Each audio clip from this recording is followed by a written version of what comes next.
जय हिंद साथियों, welcome to Narayan tutorial official YouTube channel. मैं आपका अपना प्रसन्न राघवन। उम्मीद करता हूं कि आप लोग स्वस्थ मस्त होंगे और बहुत बढ़िया से पढ़ाई कर रहे होंगे। साथियों, आप लोग को जैसे मालूम है कि नारायण ट्यूटोरियल ने एक टेस्ट सीरीज स्टार्ट किया था। अभी वो कंटिन्यू है 19 जनवरी तक। तो टेस्ट सीरीज 10th और 12th के बच्चों के लिए है। तो उसमें अपन लोग हर एक 15 दिन के बाद एक टेस्ट ऑर्गेनाइज करवाते हैं। अभी तक क्लास 12th में फिजिक्स का 2 पेपर हो चुका है।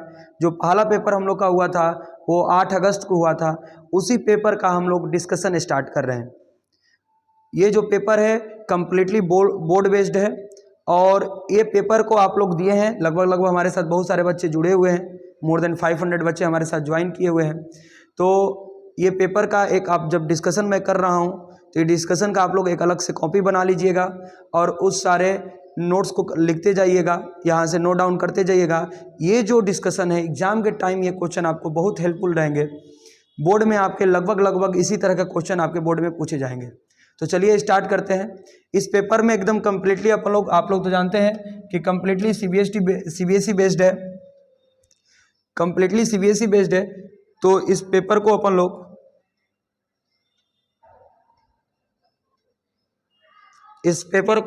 एक नोट्स बनाते रहिए। पहले अपन लोग सेक्शन ए डिस्कशन करेंगे, फिर section A B C D E इसी तरह से अपन लोग पार्ट वाइज डिस्कस करेंगे बेटा। चलिए सेक्शन ए में अब ऑब्जेक्टिव टाइप है। पहला जो अपना क्वेश्चन ये कह रहा है,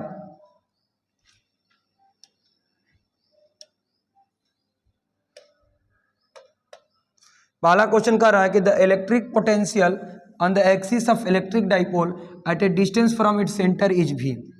Then the potential at a point on the same distance equatorial line क्या होगा।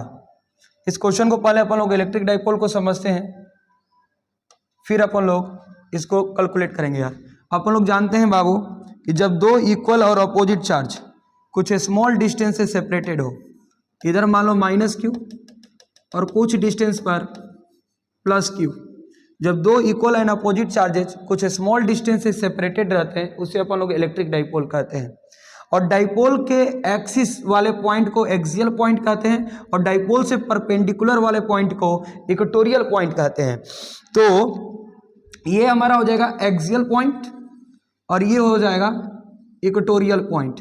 कह रहा है कि डाइपोल के सेंटर से इस एक्सियल पॉइंट का दूरी r डिस्टेंस पर इस V eight axial, potential at axial दिया है V।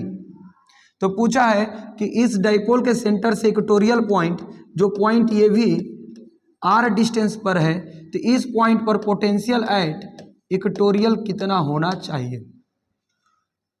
तो बाबू पहले एक काम करते हैं कि इस पॉइंट को अपन लोग ज्वाइन कर लेते हैं।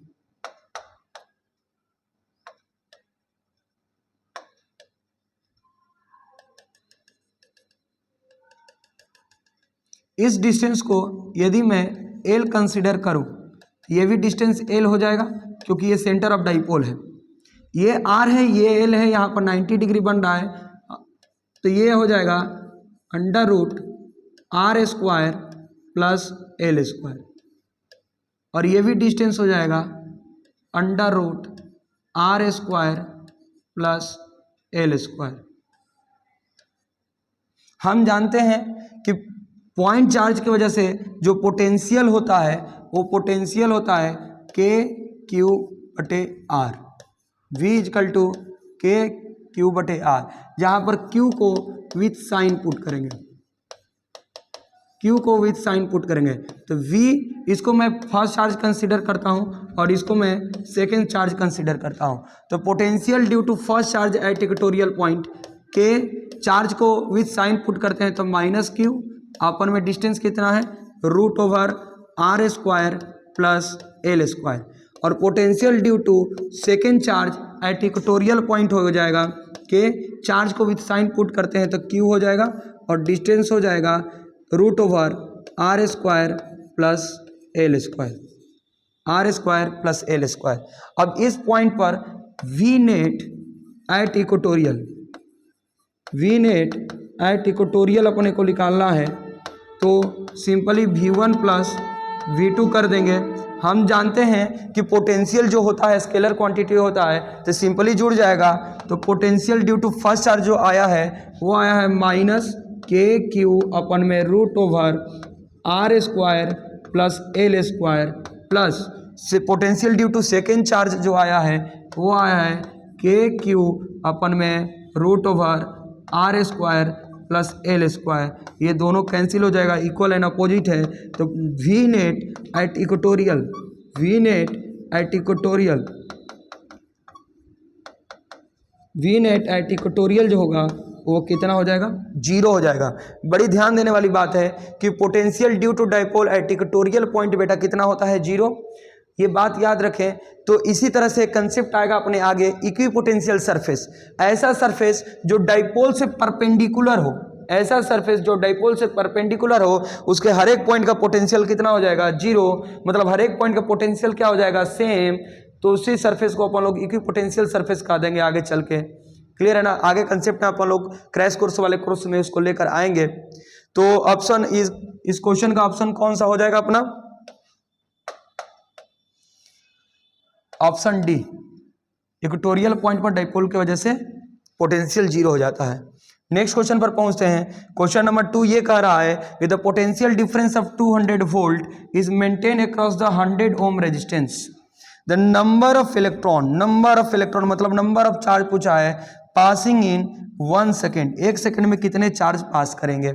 इस क्वेश्चन को अपन लोग देख लेते हैं, इस क्वेश्चन को देख लेते हैं। क्वेश्चन नंबर 2 है अपना।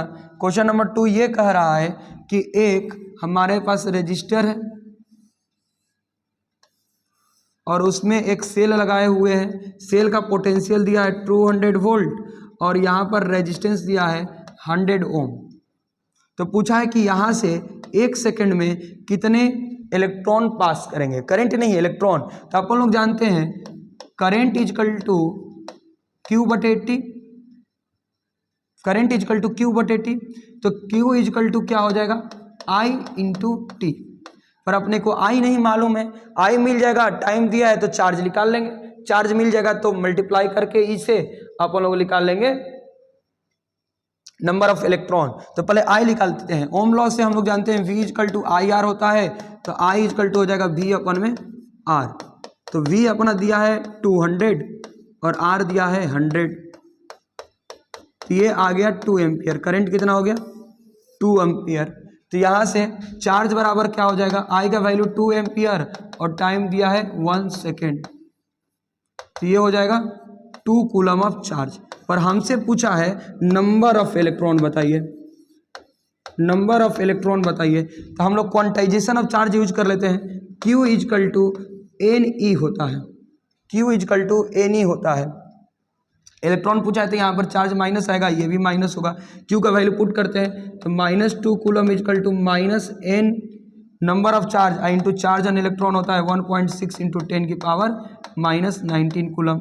यहाँ से माइनस माइनस गया तो n यहाँ से क्या आ जाएगा अपना, n आ जाएगा 2 अपन में 1.6 इंटू 10 की पावर -19।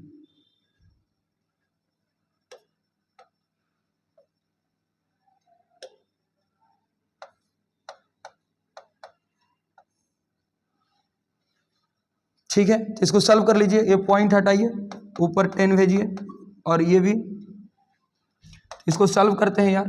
तो 2 इंटू 10 और ये हो जाएगा, ऊपर जाएगा तो 10 की पावर +19 अपन में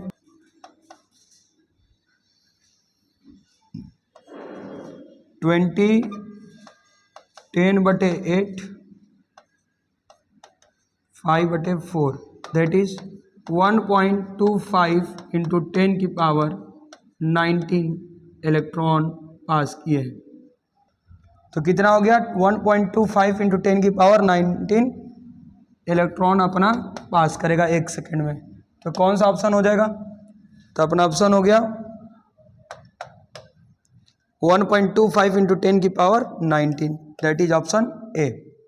ठीक है, नेक्स्ट क्वेश्चन पर।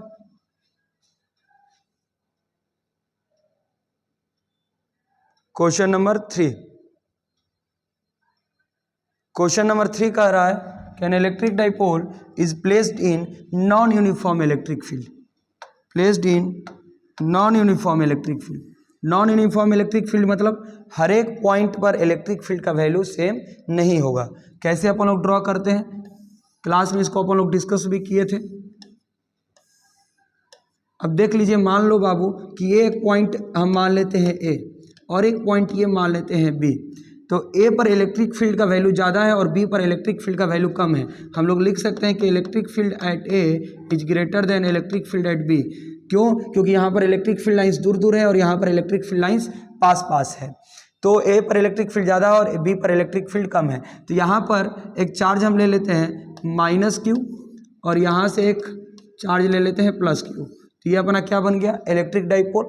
तो यहाँ पर जो फोर्स लगेगा, तो पॉजिटिव चार्ज पर फोर्स लगता है in the direction of electric field, तो यहाँ पर फोर्स हो जाएगा Q into electric field B और यहाँ पर हो जाएगा Q into electric field A। हम लोग जानते हैं कि A पर इलेक्ट्रिक फील्ड ज़्यादा है और B पर कम है। तो देखो दोनों पर फोर्स अपोजिट डायरेक्शन में लग रहा है, लेकिन इलेक्ट्रिक फील्ड का वैल्यू बराबर नहीं है, मतलब कि फोर्स जीरो नहीं होगा। तो जब भी कोई electric dipole non uniform electric field में प्लेस होता है तो उस पर फोर्स लगता है।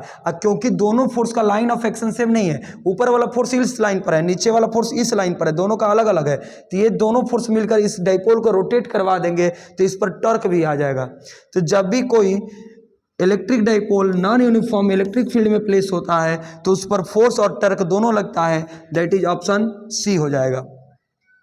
नेक्स्ट क्वेश्चन पर पहुंचते हैं। नेक्स्ट क्वेश्चन अपना कह रहा है कि charge Q is placed at centre of line joining two charges Q and Q। The system of three charges will be equilibrium if Q का अपने को मैग्नीट्यूड बताना है। क्या बताना है?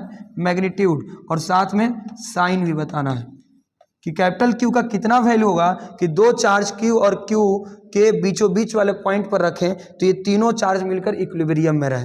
ये क्वेश्चन बहुत इंपॉर्टेंट है, इस तरह के बहुत सारे क्वेश्चन पूछे जाते हैं, इसको अपन लोग ध्यान में रखेंगे। क्वेश्चन नंबर 3 कह रहा है कि हमारे पास एक कैपिटल Q, स्मॉल Q, इससे कुछ दूरी पर फिर सिमिलर एक स्मॉल Q है और इसके बीचों बीच पॉइंट पर सेंटर पर एक कैपिटल Q रख दिया गया है।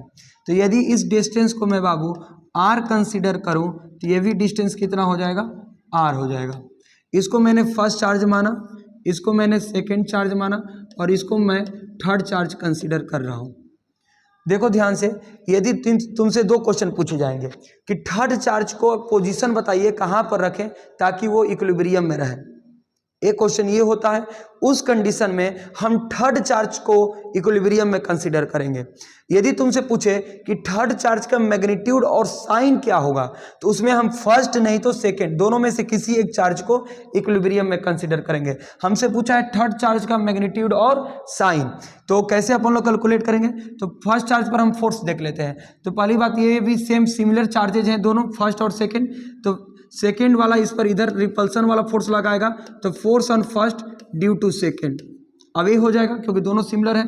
थर्ड चार्ज को एक सेकंड के लिए मैं मान लेता हूं नेगेटिव आएगा भी आंसर, तो ये इसको अट्रैक्ट करेगा तो इस पर फोर्स इधर लग जाएगा, force on first due to third, क्योंकि फर्स्ट चार्ज को इक्विलिब्रियम में रहना है। We are considering equilibrium of first charge, तो F net on first charge जो होना चाहिए वो जीरो होना चाहिए, क्योंकि इक्विलिब्रियम के कंडीशन में किसी भी बॉडी पर नेट फोर्स कितना हो जाता है? जीरो हो जाता है। तो ये दोनों फोर्स का सम कितना हो जाना चाहिए? जीरो हो जाना चाहिए। तो force on first due to second plus force on first due to third should be zero. Force on first due to second कितना हो जाएगा? तो के फर्स्ट पर चार्ज है स्मॉल क्यू, सेकेंड पर भी स्मॉल क्यू, और दोनों के बीच में डिस्टेंस है 2r, तो 2r का स्क्वायर करेंगे, 2r का square plus force on first due to third, तो के फर्स्ट पर चार्ज है Q, थर्ड का चार्ज है कैपिटल Q, और दोनों के बीच में डिस्टेंस है R। कितना डिस्टेंस है? R। ये R square is equal to 0। उधर इसको भेजे तो माइनस हो गया, तो K इसको उधर भेज दे रहे हैं तो माइनस हो जाएगा, तो K Q कैपिटल Q अपन में R square is equal to K, यहाँ पर Q इंटू Q हो जाएगा Q स्क्वायर अपन में 2r का स्क्वायर हो जाएगा 4r स्क्वायर। यहाँ से एक स्मॉल क्यू गया, के और के कैंसिल हो गया, आर स्क्वायर कैंसिल हो गया, तो क्या बच गया यहाँ पर कैपिटल क्यू बच गया, और यहाँ पर बच जाएगा, ये इधर जाएगा तो माइनस होगा, माइनस स्मॉल क्यू ऊपर बचा है नीचे 4, मतलब कैपिटल क्यू का जो वैल्यू होगा Q/4 होगा और उसका साइन कैसा होगा, नेगेटिव होगा। तो कौन सा ऑप्शन अपना ऑप्शन हो जाएगा, -Q/4, that is option D. Clear है। क्वेश्चन नंबर 5 पर पहुंचते हैं।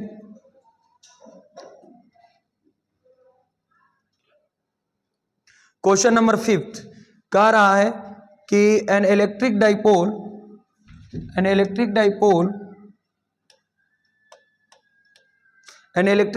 ऑफ मूवमेंट, डाइपोल मूवमेंट इतना दिया है, kept in uniform electric field 10⁻³ experiences A torque कितना, एंगल बिटवीन बताना है, उन दोनों के बीच में एंगल कितना होता है। तो हम जानते हैं torque on electric dipole placed in electric field, torque on electric dipole placed in electric field जो होता है वो होता है torque is equal to P cross E, cross हटेगा तो आ जाएगा PE sine theta.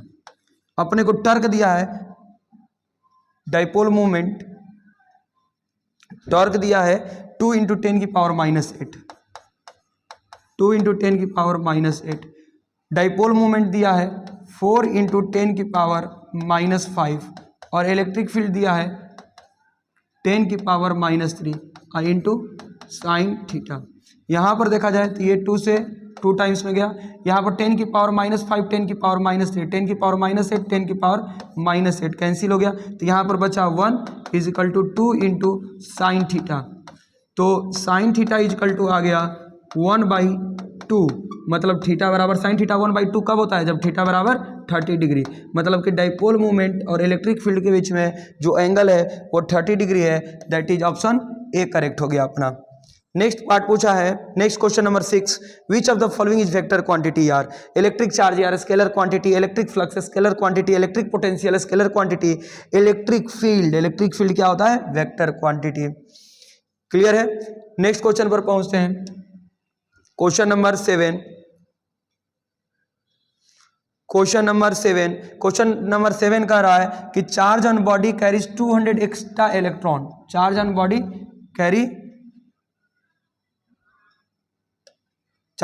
Carry 200 extra electron, उस पर 200 एक्स्ट्रा इलेक्ट्रॉन है, तो उस पर कितना चार्ज होगा बताइए। अपन लोग क्वांटाइजेशन ऑफ चार्ज जानते हैं, Q = क्या होता है, N होता है, क्योंकि इलेक्ट्रॉन है तो माइनस हो जाएगा, तो Q = हो जाएगा माइनस N का वैल्यू दिया है 200 एक्स्ट्रा इलेक्ट्रॉन है इंटू 1.6 × 10⁻⁹, यहाँ से देखो 1.6 × 2 करेंगे तो -3.2, और यहाँ पर 10⁻² है 10⁻⁻19, तो ये हो जाएगा 10⁻⁻17 कूलम।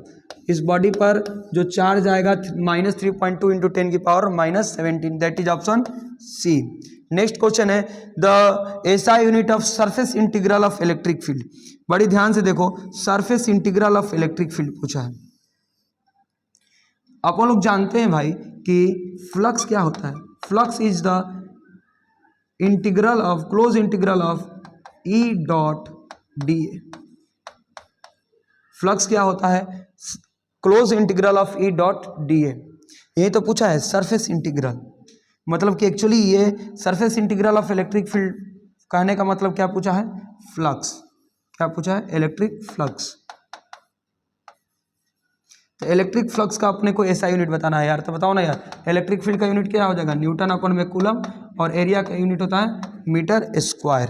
ठीक है ना, तो अपना हो जाएगा option C, newton coulomb inverse metre square, that is option C.